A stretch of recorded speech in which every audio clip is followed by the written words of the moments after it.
এই কথা বলে মুরব্বী গাড়ি পর্যন্ত চলে গেল। মুরব্বী আঙ্কেল যেতেই রিয়া কান্না করতে করতে নিচে বসে গেল। রিয়া হয়তো এখন বুঝতেও পারছে ও যে আমাকে বিয়ে করে কত বড় ভুল করছে। এবার রিয়ার সামনে দাঁড়িয়ে বলল, আপু, আমি অনেক অনেক ধরছি। আর আমরা কি জানতাম বল মন্ত্রী মশাই এখানে চলে আসবেন? যা হয়েছে হয়েছে, তার বললে কি হবে? সময় মতো তুই ডিভোর্স দিয়ে দিবি, তাহলেই তো হয়। রিয়া কান্না করতে করতে বলল, কি ডিভোর্স দিব বল তুই? আমার শরীরে তো এখন কলঙ্কের দাগ লেগে গেছে। তুই আমার ছোট বোন হয়ে এটা করতে পারলি? তবে ওকে আমি ছাড়বো না। ওর কারণেই সব কিছু হয়েছে না। ওকে আমি ছাড়বো না। এই কথা বলে রিয়া দাঁড়িয়ে কনস্টেবলের হাত থেকে লাঠিটা নিয়ে আমার সামনে এসেই আমাকে মারা শুরু করলো। এখন আমার বাঁচার মতো কোনো রাস্তা নাই। রিয়া ইচ্ছা মতো আমাকে মারতে লাগলো। আমি তো সবকিছু মুখ বুজে সহ্য করতে লাগলাম। একা রিয়ার কাছে এগিয়ে এসে বলল, প্লিজ আপু, আমার ভাইয়াকে আর মারবেন না। আমার ভাইয়া তো ইচ্ছে করে আপনাকে বিয়ে করে নাই। আপনি রাজি না হলে ভাইয়াকে আপনাকে বিয়ে করতো? রিয়া আমাকে মারা বন্ধ করে একটা কাগজ হাতে নিল। ওখানে কিছু একটা লিখে আমার হাতে কলম দিয়ে জোর করেই রিয়া আমার কাছ থেকে সাইন করে নিল। যেখানে আমার দাঁড়ানোর শক্তি নেই সেখানে কিভাবে আমি সাইন করব? শুধু সবকিছু তাকে তাকে দেখছি। রিয়া আমার কাছ থেকে সাইন নিয়ে জোরে জোরে পড়তে লাগলো, আমি স্বয়ং নিজ মুখে বলছি, আজ থেকে আমার পরিবারের সাথে আমার কোনো সম্পর্ক নেই। আমি সবাইকে ত্যাগ করে দিলাম। তোমরা আর আমার চিন্তা করবে না। আমাকে আমার মতো থাকতে দাও। এটুকু পড়ে রিয়া জোরে জোরে বলল, এই ছেলে আজ থেকে আমাদের বাসায় থাকবে। তোদের সাথে ওর কোনো সম্পর্ক নেই। ও নিজেই সব কিছু লিখে নিজেই সাইন করেছে। এখন তোরা যেতে পারিস। ইভা বলল, আপু, তুই না ওকে মেনে নিবি না? তাহলে ওকে আমাদের বাসায়। তখন রিয়া বলল, শুনলি না যে উনি হঠাৎ করে আমাদের বাসায় চলে আসবেন? এসে যদি আমাদের একসাথে না পায় তাহলে সমস্যার সৃষ্টি হয়ে যাবে। আমার বাবা মা আমার মুখের দিকে তাকিয়ে কান্না করতে করতে চলে গেলেন। ওনারা খুব ভালো করেই বুঝে নিয়েছে যে রিয়ার সাথে ঝামেলা করে আমাকে নিয়ে যাওয়া অসম্ভব। এই জন্য ওনারা সবাই চলে গেল।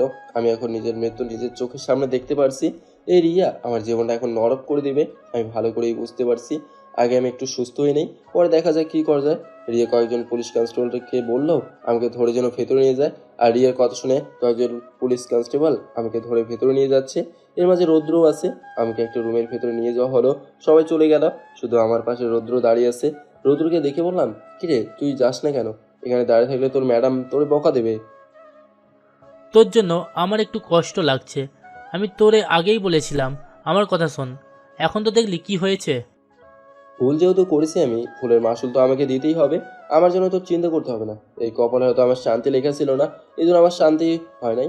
হয়তো আমার কাছে মৃত্যুর সময় ঘুমিয়ে আসছে। দোয়া করেছে আমার জন্য। একটু সুস্থ হলে পালিয়ে চলে যাবি। আমি যতটা সম্ভব তোরে সাহায্য করব। ওদের এমন একটা পরিবার যে ওরা প্রতিশোধ নেওয়ার জন্য তোর শরীর থেকে মাংস কেটে নিতেও একটু দ্বিধা করবে না। রিয়া ম্যাডামের সাথে কাজ করি অনেক দিন হলো। ওনাকে কেউ না চিনুক, আমি তো চিনি। রৌদ্র আমার পকেট থেকে মানিব্যাগ নিয়ে কিছু টাকা দিয়ে বলল, এই বাসের পিছনে একটা দরজা আছে, তবে ওই দরজা দেখলে মনে হবে একটা দেওয়াল।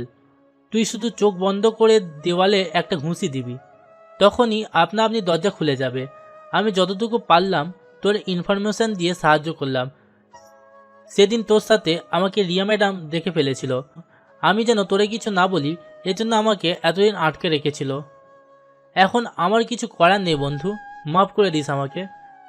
রৌদ্রের দিকে তাকিয়ে কষ্টের মাঝে হাসি দিয়ে বললাম, মাপ চাইতে হবে না, তুই আমার জন্য অনেক কিছু করছিস। ভুল তো আমি করছি, তুই করিস নাই। এখন এখান থেকে যা, কেউ দেখলে পরে সমস্যা হবে। আমার কথা মতো রৌদ্র চুপচাপ এখান থেকে চলে গেল। কিছুক্ষণ পর ইভা কিসের জন্য একটা বক্স হাতে নিয়ে রুমের ভেতরে ঢুকলো। হয়তো আমাকে চিকিৎসা করতেও এখানে আসছে। ইভা আমার সামনে বসে বলল, এখন ভালো লাগছে না সালাদ তোর? আমাদের পরিবারের মানুষ কতটা ভয়ঙ্কর এটা হয়তো তুই জানিস না। এখানে কি করতে আসলি? চলে যা এখান থেকে। ইভা আমার মুখ চেপে ধরে বলল, আমাকে তুই বলে ডাকিস? এত বড় সাহস তোকে কে দিয়েছে রে? কলকাতার একটা ছুরি হাতে নিয়ে বলল, দিব নাকি গলায় বসিয়ে? তুই মৃত্যুর ভয় কাকে দেখাস? আমি তো মরণের ভয় করি না।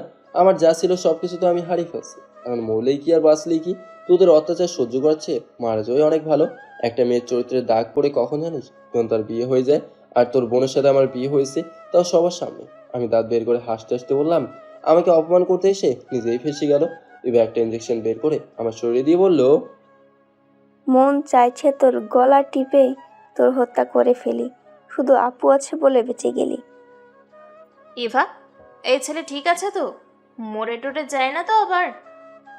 রিয়ার কথা শুনে ইভা বলল, না আপু, তেমন কিছু হয় নাই। তুমি এখানে কেন? রিয়া খাবার হাতে ভিতরে ঢুকে বলল, তুই এখন এখান থেকে যা, ওর সাথে আমার কিছু কথা আছে। ইভা চোখ ঘুরিয়ে রিয়ার দিকে তাকে বলল, আপু, তুমি না ওর সাথে সংসার করতে চাও না তাহলে? রিয়া এবার চোখের পানি ছেড়ে দিয়ে বলল, তুই যে আমার বোন, তোর কাছ থেকে আমি কি পেয়েছি তুই জানিস? আমি কোনো ছেলের সাথে কথা বলা তো দূরের কথা, ওদের দেখতেই ইচ্ছে করে না আমার। সব কিছু জেনে তুই চুপ ছিলি, আমাকে ফাঁসিয়ে দিয়ে তুই একবার শান্তি পেলি তো? ইভা দাঁড়িয়ে বলল, যেখানে তুমি একজন পুলিশ অফিসার হয়ে স্যারের সামনে কোনো কথাই বলতে পারো না, সেখানে আমি কি করব আপু? তবে আমরা হয়তো প্রতিশোধ নেওয়ার জন্য এই ছেলের সাথে বেশি কিছু করে ফেলেছি, যার কারণে ওর অভিশাপ এখন তোর উপর পড়েছে। আমার কিছু করার ছিল না আপু, মাফ করে দিও আমাকে, আমি গেলাম। এই কথা বলে ইভা চলে গেল। রিয়া আমার দিকে তাকিয়ে চোখের পানি মুছে মুহূর্তের ভেতরে চোখ লাল করে ঠাস ঠাস করে আমার গালে দূরে চড় দিল।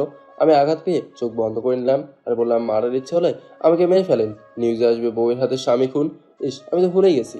তো আমার প্রিয় বউ, আপনি ভালো আছেন তো? কই স্বামীর পা ধরে সালাম করলেন না যে?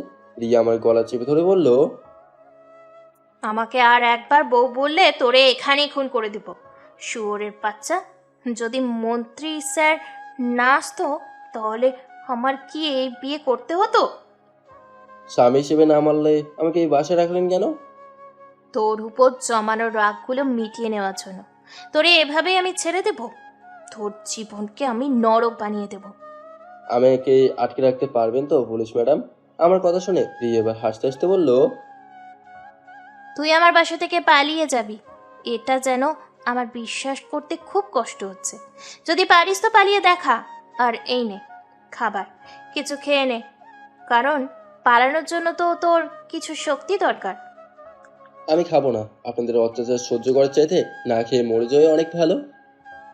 তুই না খেলে নাই, এই যে খাবার রেখে গেলাম, তোরে এখানে রাখছি যাতে মন্ত্রী মশাই আমাদের একসাথে দেখতে পারে, উনিও যাতে বিশ্বাস করে আমরা সুখে শান্তিতে সংসার করছি। আমি অভিশাপ দিলাম আপনাকে, আপনি আপনার স্বামী ছাড়া কোনোদিন সুখে থাকতে পারবেন না, সে আমি হই বা অন্য পুরুষ হোক। আমি এখন চুপচাপ তোর কথা শুনছি, কেন জানিস? শুধু ওই শালা মন্ত্রীর জন্য। ওর কারণে এই চাকরি আমি পেয়েছি। ওর সাথে এখন তো আবার উল্টাপাল্টা কিছু করা যাবে না, নইলে আমি তোরে বিয়ে করতাম শালা। আর তুই অভিশাপ দিলে কিচ্ছু হবে না আমার। ওই কথায় আছে না, শকুনের দোয়ায় গরু মরে না। থাক তুই, আমি গেলাম। ওগো শোনো না। রিয়া চোখ লাল করে আমার কলার চেপে ধরে বলল, আর একবার যদি এই কথা বলিস তাহলে তোর খবর আছে।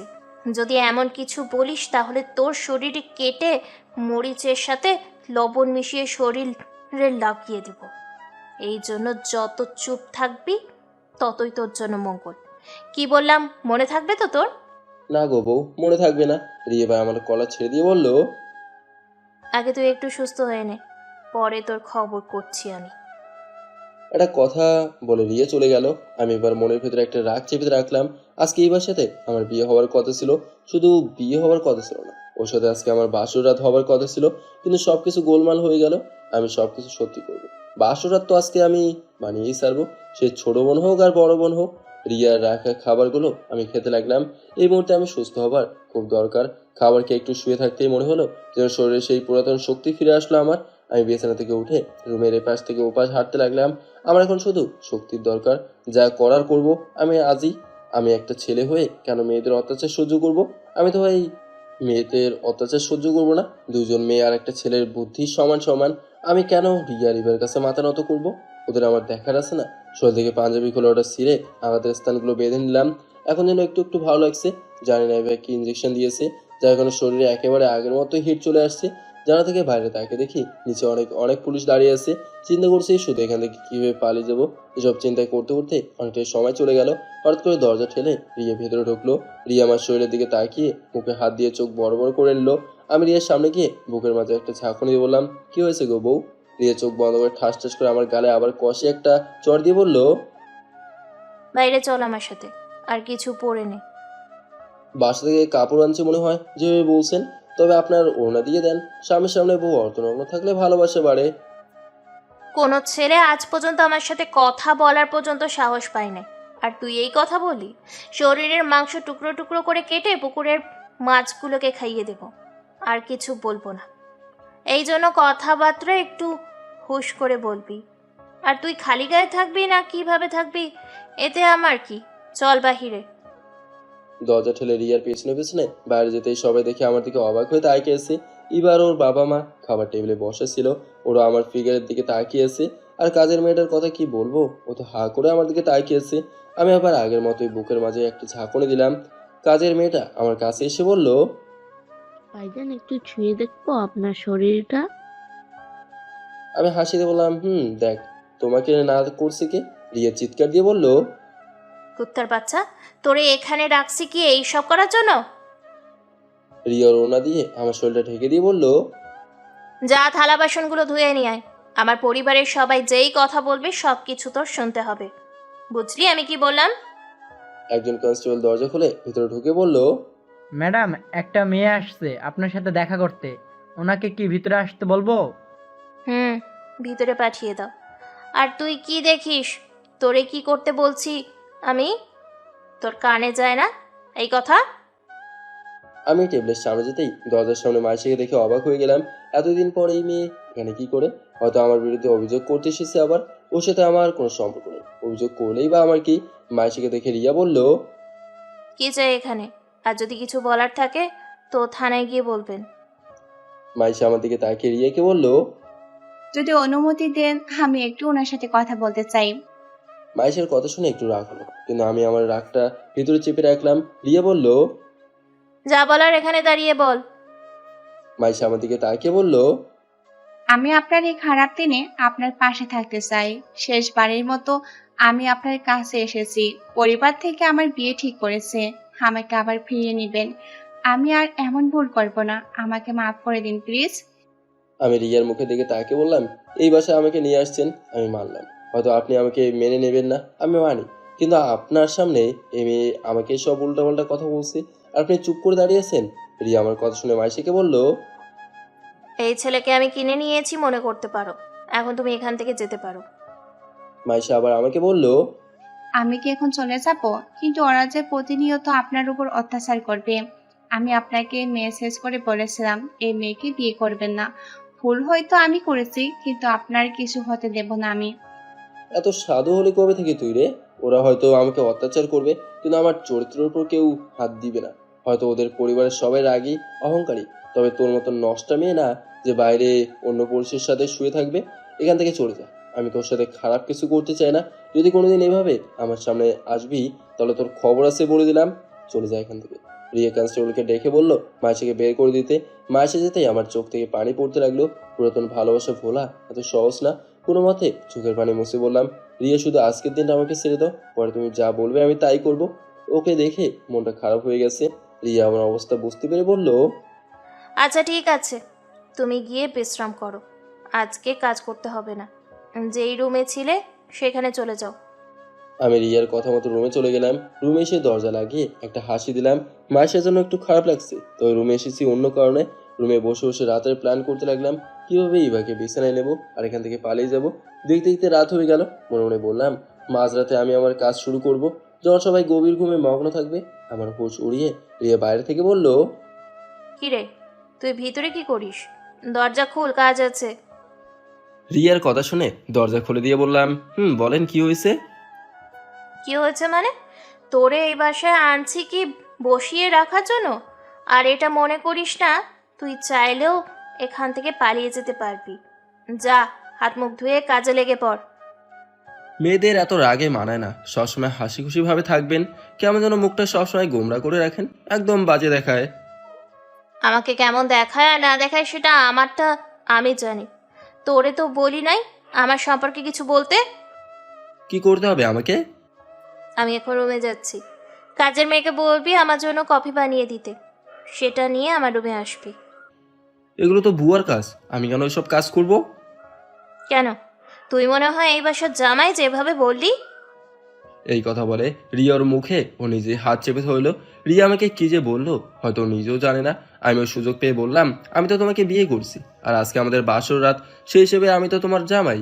রিয়া ফল কাটার ছুরিটা আমার গলায় ধরে বলল, তুই এই বাসার কাজের ছেলে, আর স্যারের জন্য ভুল হয়েছে এটা মনে করিস না। সত্যি সত্যি আমি তোরে বিয়ে করেছি, কবুল বলেছি মুখ থেকে, কিন্তু মন থেকে তো আর বলি নাই। যা এখন গিয়ে কাজ কর। বিয়ে হয় 3 কবুলে, সেটা কেউ মন থেকে বলুক আর মুখ থেকে বলুক, বিয়ে হবেই। তবে আমি যখন থাকবো না তখন ঠিকই বুঝবেন। যেদিন বলবেন তুই এখন এখান থেকে যেতে পারিস, সেদিন ঠিক বুঝবেন। এজন্য বললাম, নিজেকে নিজেই বুঝতে শিখুন। আমার শ্বশুর শাশুড়ি যেরকম বদমেজাজি আর রাগী, আপনিও ঠিক তাই। ওই কথাই আছে না, বাবা মা যেমন তার সন্তান তো ঠিক তেমন হবে। নিজের ভালো নিজের শিখতে হবে। আজকে আপনি যদি কাপড় খুলে রাস্তায় দাঁড়িয়ে থাকেন, তাহলে কত ছেলে আপনার দিকে এগিয়ে আসবে। কিন্তু যখন রাস্তায় ঠিক এভাবেই দাঁড়িয়ে কষ্টে কান্না করবেন, তখন মানুষ আপনাকে পাগল বলবে। সুখের দিনে সবাইকে পাবেন, কিন্তু কষ্টের দিনে কাউকে পাশে পাবেন না। শুধু সেই মানুষটা আপনার দুঃখ কষ্টের সবসময় পাশে থাকবে। সেই মানুষটা হলো আপনার প্রিয় মানুষ, যাকে বলা হয় হাজব্যান্ড। আমি আপনাকে এসব বলছি কেন? আপনি তো এসবের আবার কিছুই বোঝেন না। আমি আর কিছু না বলে দরজা দিয়ে চুপচাপ বের হয়ে গেলাম।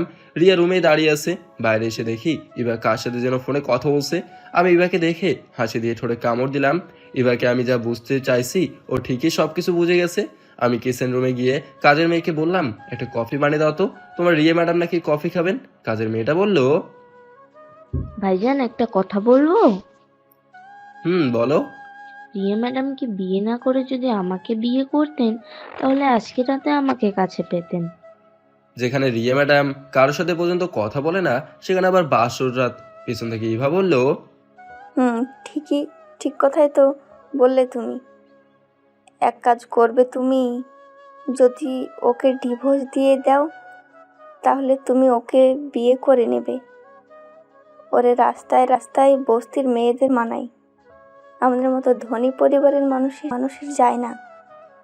ইভার দিকে তাকিয়ে শুধু হাসি দিলাম আর কাজের মেয়েটাকে বললাম, কফি হলে দাও, আমি যাই।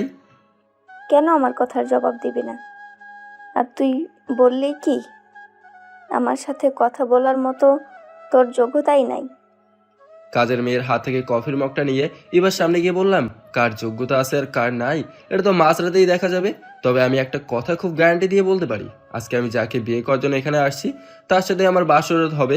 সেটা জোর করে হোক আর যেভাবেই হোক, 2 বোন থেকে 1 বোনের সাথে বাসরাত হবে, এটা আমি শিওর।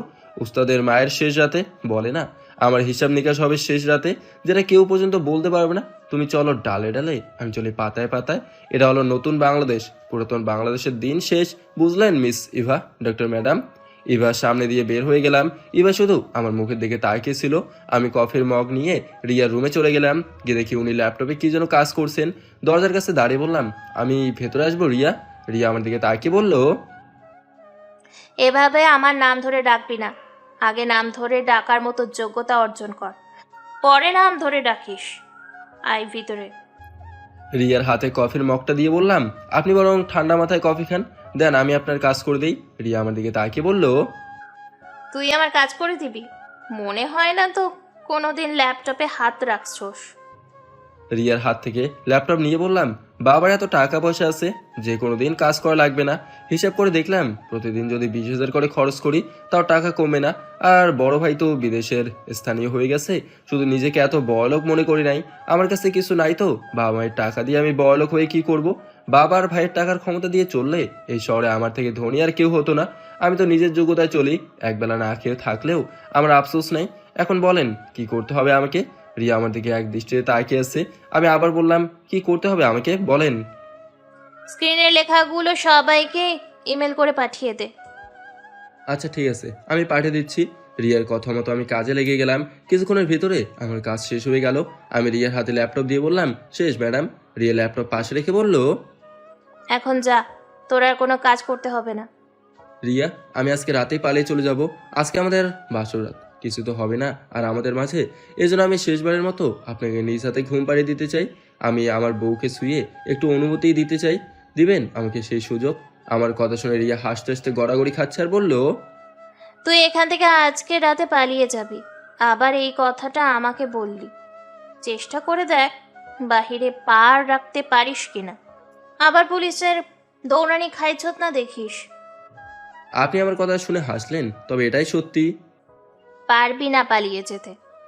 সকালে সূর্য ওঠার পর যদি আপনি আমাকে পান, তাহলে সারা জীবন আমি আপনার গোলাম হয়ে থাকবো। বিনা গার্ড ছাড়া আমি এই বাসায় থাকবো, কখনো পালিয়ে যেতে চাইবো না। আপনার বাসায় কেউ না থাকলেও এই বাসার বাইরে যাব না। সে সকাল হলে বোঝা যাবে। এখন যা এখান থেকে, বিরক্ত করিস না আমাকে। আমার একটা শেষ ইচ্ছে, আমি নিজ হাতে আপনাকে ঘুম পাড়িয়ে দেবো। যদি কেউ বলে তুই তোর বউকে একা রেখে চলে আসলি, তখন যেন বলতে পারি ওর সম্মতি নিয়ে আর ওকে নিজ হাতে ঘুম পাড়িয়ে দিয়ে আসছি। রিয়া আমার মুখের দিকে তাকিয়ে বলল, উল্টাপাল্টা কিছু করবি না তো আবার? আমার আম্মুর কসম খেয়ে বলছি, যদিও আপনি ঘুমিয়ে যান তাহলে আপনার শরীরে টাচ করবো না, শুধু কপালে হাত রাখবো, অন্য কিছু না।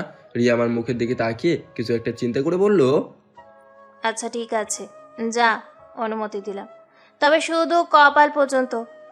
রিয়া শুয়ে পড়তেই আমি ওর মাথার পাশে বসে রিয়ার মাথার চুলের খোপা খুলে চুলের ভেতরে হাত ঢুকিয়ে দিয়ে বললাম, রিয়া কিছু কি বলবো না এভাবেই চুপ থাকবো? বল কিছু। কখনো কারো প্রেমে পড়ছেন? আমি আর প্রেম? এটা আমার দ্বারাই হবে না। রিয়ার কপালে হাত রেখে বললাম, খুব ইচ্ছে ছিল আপনার কপালে একটা কিস করা, তবে সেটা করতে পারবো না, অনুমতি নাই আমার। দেখিয়েন আমি চলে যাওয়ার পর ঠিকই আমাকে আপনার মনে পড়বে। তবে যাই কিছু বলি না কেন, আপনার শরীরের ঘ্রাণ আমাকে খুব কাছে টানে। ফালতু কথা বলাচ্ছে না বলাই অনেক ভালো, আমি মনে করি। এগুলো আপনার কাছে ফালতু মনে হয়, তবে এই ভালোবাসা আপনাকে একদিন তিলে তিলে শেষ করে দেবে। আপনিও একদিন এই ভালোবাসার জন্য পথের ভিখারি হবেন। আপনি তো বলছেন কোনো ছেলে আপনার হাত ধরা তো দূরের কথা, কথাও বলেন না ছেলেদের সাথে। আমি এই একদিনে যদি আপনার কপাল পর্যন্ত আপনাকে বলে অনুমতি নিয়ে আপনার কপালে হাত রাখতে পারি, যদি 1 মাস কাছে থাকতাম, তাহলে আপনি নিজেই আপনাকে শপে আমার কাছে দিয়ে দিতেন। সেদিন আপনি আমার ভালোবাসা পাওয়ার জন্য মরিয়া হয়ে উঠতেন। ভালোবাসা এমন এক জিনিস যেটা দিয়ে পৃথিবীর সকল কিছু নিজের আয়ত্তে নিয়ে আসা সম্ভব। এই যেমন আমি আপনাকে একদিনে কিছুটা আমার আয়ত্তে নিয়ে আসছি। রিয়া কিছু বলতে যাবে, তখন আমি ওর মুখে হাত ধরে বললাম, আর কিছু বলতে হবে না, আর আমি জানি তো আপনি কি বলতে চাইবেন। কোনো কথা বলতে হবে না, আমি আপনার মাথায় হাত বলে দিচ্ছি, ঘুমিয়ে যান। আমি যাওয়ার পর হাজার খুঁজেও আমাকে পাবেন না। আমি সবসময় বলি আমি ছেলেটা খুব ঘাড় তেরা। রিয়া শুধু আমার চোখের দিকে তাকিয়ে আছে, কোনো কথা বলছে না। আমিও এবার কোনো কথা না বলে রিয়ার মাথা হাত দিয়ে ওকে ঘুম পাড়িয়ে দিতে লাগলাম। ধীরে ধীরে রিয়া গভীর ঘুমে মগ্ন হয়ে গেল। ইচ্ছে করলে আমি ওর সাথে এখন সব কিছু করতে পারি, তবে ওকে আমি কথা দিয়েছি এই জন্য কিছুই করবো না। যার সাথে আমার বিয়ে হওয়ার কথা ছিল তার সাথে আমার বিয়ে হয় নাই, কিন্তু বাসরাত হবে না এটা তো নয়। ধীরে ধীরে আমি রিয়ার পাশ থেকে উঠে দরজার কাছে চলে এলাম। রিয়ার ফোন দরজার সামনে রেখে দরজার বাইরে থেকে বন্ধ করে দিলাম। বাইরে থেকে জানলাগুলো ভালো করে বন্ধ করে দিলাম, যাতে রিয়া ঘুম থেকে উঠে হাজার চিৎকার করলেও কেউ দরজা খুলে দিতে না পারে। ওর চিৎকার 4 দেওয়ালের মাঝেই বন্দী হয়ে আটকে থাকবে, কলও দিতে পারবে না। সকালে ওর বাবা মা এসে ওর রুম খুলে দেবে। এটা করার একটা কারণ আছে। এখন আমি ইভার রুমের সামনে গেলাম, জানলা দিয়ে উঠে দিয়ে দেখি ইভাও গভীর ঘুমে মগ্ন হয়ে আছে। জানলার একটা রড খুব কষ্ট করে সরিয়ে ধীরে ধীরে ভেতরে ঢুকে গেলাম। ভেতরে ঢুকে জানলা আবার ভালো করে লাগিয়ে দিলাম। আলমারি থেকে এবার ওড়না নিলাম। আমি ধীরে ধীরে বিছানায় উঠে ভালো করে এবার হাত পা বেঁধে নিলাম। এবার রুমের লাইট জ্বালিয়ে দিলাম। এবার এখনো ঘুমিয়ে আছে, ডাক দেবো নাকি আমি আমার কাজে লেগে পড়বো? আগে একটা ডাক দিয়ে নেই ওকে। আস্তে করে ইভাকে একটা ডাক দিলাম। এবার চোখ খুলে আমাকে দেখে যেই চিৎকার দেবে, তখন আমি ওর ঠোঁটের সাথে আমার ঠোঁটগুলো মিশিয়ে দিলাম। এবার সারা পাওয়ার জন্য ছটফট করছে, কিন্তু আমি ওর ঠোঁটগুলো একাধারে চুষতে শুরু করলাম। এবার অবস্থা খারাপ দেখে ওকে ছেড়ে দিলাম। এবার জোরে জোরে শ্বাস নিতে লাগলো।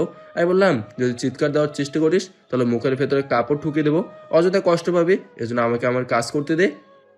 প্লিজ, তুই আমার এত বড় সর্বনাশ করি না। কয়দিন পর আমার বিয়ে। আমি এবার চুলের মাঝে হাত ঢুকিয়ে বললাম, তোরে বিয়ে করব এই নিয়ে আমার কত স্বপ্ন ছিল, কিন্তু একটু ভুলের কারণে আমার জীবনটা তছনছ করে দিলি। এভাবেই তো আমি তোরে ছেড়ে দেবো না। আজকে আমাদের বাসর রাত হতো, যদিও আমি তোরে বিয়ে করি নাই, এতেও আমার কোনো সমস্যা নাই। আমি তো তোরে বিয়ে করতেই এসেছিলাম। প্লিজ আমাকে তুই ছেড়ে দে। আমি এখন নিজের ভুল নিজে বুঝতে পারছি। একটা মেয়ে একটা পুরুষের কাছে সবসময় অসহায়। আমি তখন এতটা বুঝতে পারি নাই। মন যা বলেছে তাই করেছি। মাপ চাইলে কেন কান্না করলেও কিছু হবে না? আমি আগেই বলছি আমি ছেলেটা ঘাট তারা, একবার যেটা নিয়ে জিদ করব তাই করি। পাশ থেকে কেসিটা হাতে নিয়ে এবার কাপড়গুলো কাটতে লাগলাম। হয়তো একটা মেয়ের অনুমতি ছাড়া এসব করা ধর্ষণ হবে, হলে হবে, কিন্তু আমি তো ওর জন্য এখানে আসছি। আল্লাহর দোহাই লাগে, ছেড়ে দেন আমাকে। এসব বলিস না, আমি এখন কোনো কথা শুনবো না। আমাকে আমার কাজ করতে দে। যদি চিৎকার করিস তাহলেও তোরে কেউ বাঁচাতে পারবে না। চার দেওয়ালের আওয়াজ এই চার দেওয়ালে আটকে থাকবে। আমি ধীরে ধীরে এবার শরীর থেকে সব কাপড় কেটে খুলে ফেললাম। আমি যেভাবে হোক তোরে এই বাসা থেকে বের করে দিব, দরকার হলে আপুকেও আমি লাইনে এনে দিব, তাও আমার এত বড় সর্বনাশ করিস না। আমি শরীর থেকে শার্ট খুলতে খুলতে বললাম, আমার সাথে এসব কিছু করার আগে সব কিছু চিন্তা করার দরকার ছিল, কিন্তু কি আর করবি, ভুল তো করে ফেললি। আমি শরীর থেকে সমস্ত কাপড় খুলে ইভার উপর ঝাঁপিয়ে পড়লাম। সেখানে রিয়ার সাথে শরীয়ত মোতাবেক আমার বাসর হবার কথা, সে ওর ছোট বোনের সাথে জোর করে সব কিছু করছি। এটাই হয়তো নিয়তির লেখা বড় বিধান। ইবার সাথে কতক্ষণ নিষিদ্ধ খেলায় মগ্ন ছিলাম জানি না। ইবার সাথে সবকিছু শেষ করে কাপড় পরতে পরতে বললাম, এখন কান্না করলে আর কি হবে, এই বিষয়টা গোপন রাখ। আমি এটা বলি, কাউকে কিছু বলার দরকার নেই। আজকে আমি এখান থেকে পালিয়ে যাব, আর কখনো এখানে আসবো না। এবার কান্না মাখা কণ্ঠে বলল, চোরের বাচ্চা, তুই আমার সাথে কথা বলবি না? তুই আজকে আমার সবকিছু কেড়ে নিলি, আমি আমার স্বামীকে কি জবাব দিব? আমি এবার পাশে শুয়ে ওকে জড়ি ধরে ওর ঠোঁটগুলো আবার আমি আমার ঠোঁটের ভেতরে নিয়ে গেলাম। মন চাইছে আরেক রাউন্ড ফুটবল খেলি, কিন্তু যতটুকু সম্ভব নিজেকে কন্ট্রোল করে ওকে ছেড়ে দিয়ে বললাম, মাফ করে দিস পারলে, আর কখনো আমি তোর সামনে আসবো না। থুথু দিলাম আমি তোর মুখে, যদি আমার হাত পা খোলা থাকতো। যাই বলিস না কেন, তোর শরীরে বিনা তার ছাড়াই কারেন্ট আছে। আমি তাহলে গেলাম, কাপড় পরে নিবি, আর এসব কাউকে না বলাই উত্তম কাজ হবে বলে আমি মনে করি। তোরে সকালে আমার দেখার আছে, পালিয়ে যেতে পারবি না এটা আমি জানি। আমার ইজ্জত তুই নিয়ে নিলি, তোরে আমি খুন করব। আমাকে পেলে তো খুন করতি নাকি? থাকেন ম্যাডাম, আল্লাহ হাফেজ। এবার একটা হাত খুলে দিয়ে বললাম, নিজে নিজে সবকিছু খুলে কাপড় পরে নিস। আমি যদি এতটাই খারাপ হতাম, ইচ্ছে করলে আমি তোর এই গোপন পিক তুলে তোরে প্রতিনিয়ত ব্ল্যাকমেল করতে পারতাম, কিন্তু এইসব কিছুই করে নাই। শুধু বুঝিয়ে দিলাম যে একটা মেয়ে একটা ছেলের কাছে কতটা অসহায়। শুধু ছেলে মেয়ের সমান অধিকার হলে হয় না, আমরা যা পারি তোরা তা পারবি না। আমরা না থাকলে তোদের মতো ছেলের জন্ম হতো না। আগে তো এটা চিন্তা কর, আমাদের মা বোন তোদের জন্ম দিয়েছে বলে তোরা এই পৃথিবীতে আসলি, আর আজকে সেই মেয়ের সাথে জোর করে এমনটা কিভাবে করলি? তুই জানিস একটা মেয়ে একটা ছেলের কাছে কতটা অসহায়? এরপরেও এবার কথা শুনে আমার কথা বলার ভাষা হারিয়ে গেল। ও যা বলল সব ঠিক কথা। আমি মাথা নিচু করে এবার পাশ থেকে উঠে শুধু বললাম, পারলে মাফ করে দিস, ভালো থাকিস, আর কখনো এই পাপের মুখ দেখতে হবে না কখনো। এই কথা বলে দরজার কাছে গিয়ে দরজা বাইরে থেকে বন্ধ করে দিলাম। এবার ভেতর থেকে চিৎকার করছে, কিন্তু বাইরে এই চিৎকার যাচ্ছে না। আমি রৌদ্রের কথা মতো পিছনের দরজার কাছে চলে গেলাম। বাসার পিছনে গিয়ে আমি দরজা নামের কিছুই পেলাম না, চারিদিকে শুধু দেওয়াল আর দেওয়াল। কিন্তু রৌদ্র তো বললো পিছনে একটা দরজা আছে। রৌদ্র এটাও বলছিল দেওয়ালের মাঝে নাকি ঘুষি দিতে হবে। রৌদ্রের কথা মতো আমি তাই করলাম, কিন্তু দরজা খোলা নামে কোনো খবর নাই। এদিকে আমার টেনশন আরো বাড়তে লাগলো। যদি ইভা কোনোভাবে দরজা খুলে নেয় তাহলে তো আমি বড় সমস্যায় পড়ে যাব। দেওয়ালের দিকে ভালো করে তাকিয়ে একটু অনুমান করে নিলাম যে কোন দিকে দরজা হতে পারে, আর সেই জায়গায় ঘুষি দেওয়ার সাথে সাথেই দরজা খুলে গেল। যাক বাবা, তাহলে বাঁচা গেল। দরজা দিয়ে বের হয়ে আবার বাইরে থেকে দরজা বন্ধ করে দিলাম। সতর্কতা সহকারে সামনে হাঁটতে লাগলাম। ভাগ্য ভালো ছিল যে রাস্তায় এসে একটা বাস পেয়ে গেছি। এই বাসের গন্তব্য যেখানে শেষ হয় আমি ঠিক সেখানেই যাব। ভাবছিলাম হয়তো নিজের বাসায় যাব, কিন্তু নিজের বাসায় গেলে সমস্যায় পড়ে যাব। রিয়া আমার পরিবারকে বিরক্ত করবে, এজন্য আমি আমার পরিবারের কাছে যাব না। বাসে উঠে ঘুমিয়ে গেলাম। ঘুম ভাঙলো মানুষের কথার শব্দে। আশেপাশে তাকে দেখি সামনে জ্যাম লেগে আছে। ঘড়িতে তাকে দেখি রাত 3টা বাজে। না, আর সামনে যাব না, এখানেই নেমে পড়বো। বাসের ভাড়া মিটিয়ে এখানেই নেমে গেলাম। মোবাইল থেকে সিমগুলো খুলে ফেলে দিলাম। রিয়া একজন পুলিশ অফিসার, আমার ফোন নাম্বারও অন্য কারো কাছ থেকে নিয়ে নেবে, আর আমাকে খুঁজে বের করা ওর কাছে কোনো ব্যাপারই ছিল না। যাই হোক, এখন আর কেউ আমাকে খুঁজে পাবে না। রাস্তার এক পাশে গিয়ে বসলাম। কোথায় যাব তাই চিন্তা করছি। বসে আছি 1 ঘন্টার মতো। হঠাৎ আমার নজরে এলো একজন মুরব্বী একটা ব্যাগ নিয়ে দাঁড়িয়ে আছে গাড়ির জন্য, কিন্তু এত রাতে উনি গাড়ি পাচ্ছেন না। আমি বরং ওনার কাছেই যাই, দেখি গিয়ে যদি একটু সাহায্য করতে পারি।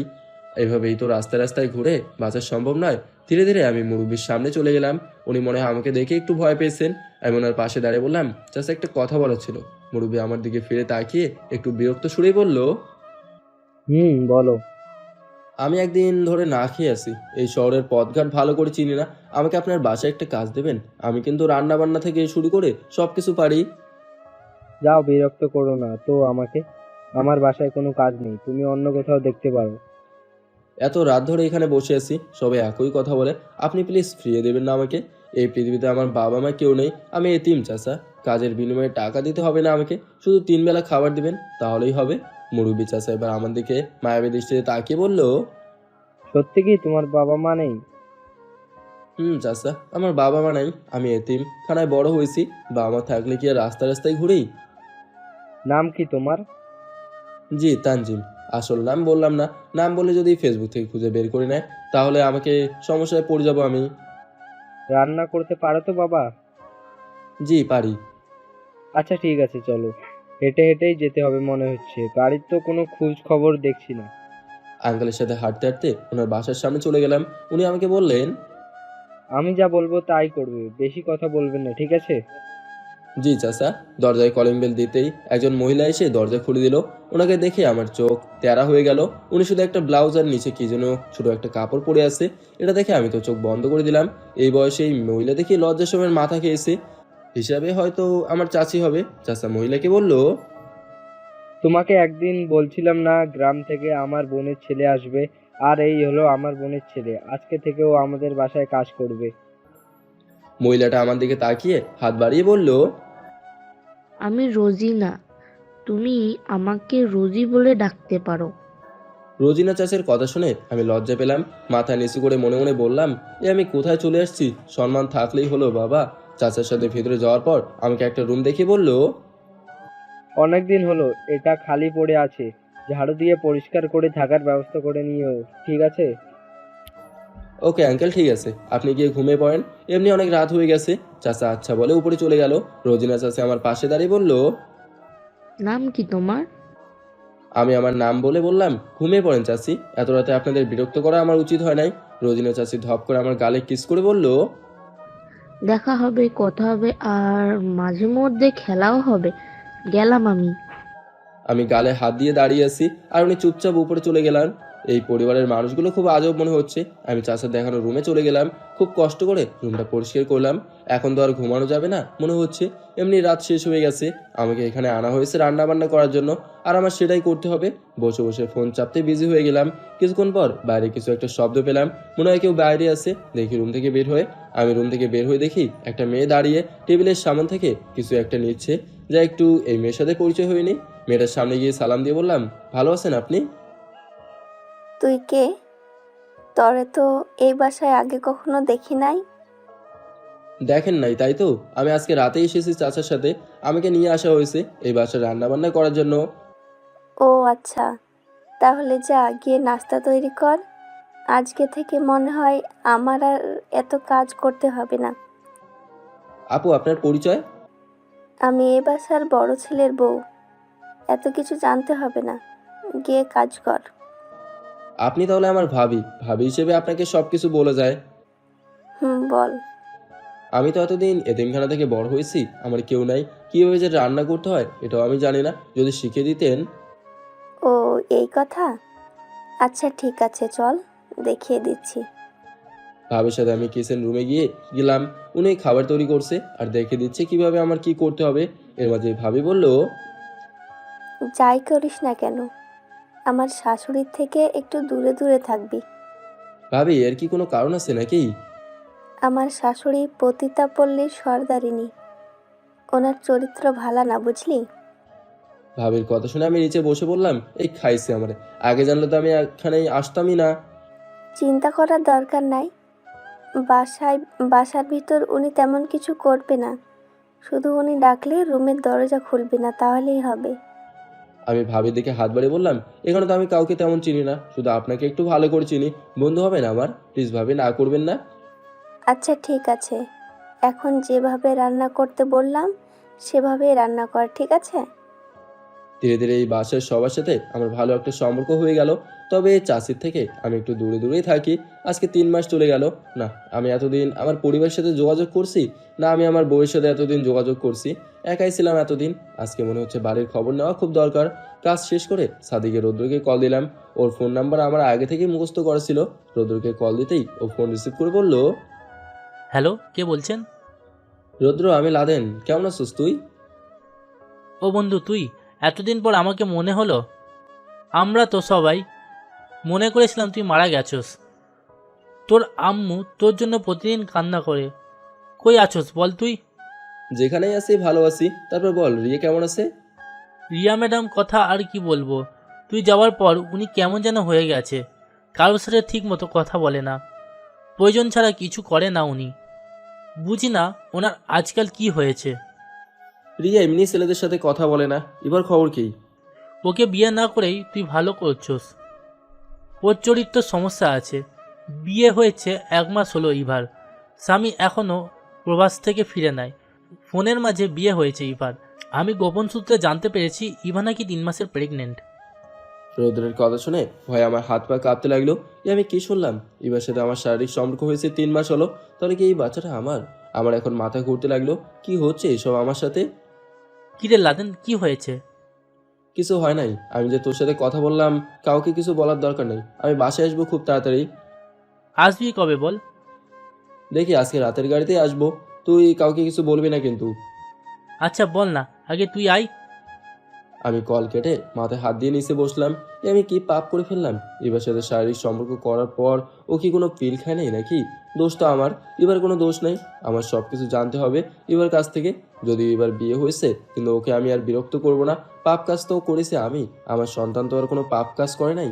যদি এবার পেটে আমার বাচ্চা থাকে, তাহলে ওকে আমি নিয়ে আসবো। নয়তো এবার সংসার করার জন্য ওর বাচ্চাটাকে নষ্ট করে দেবে।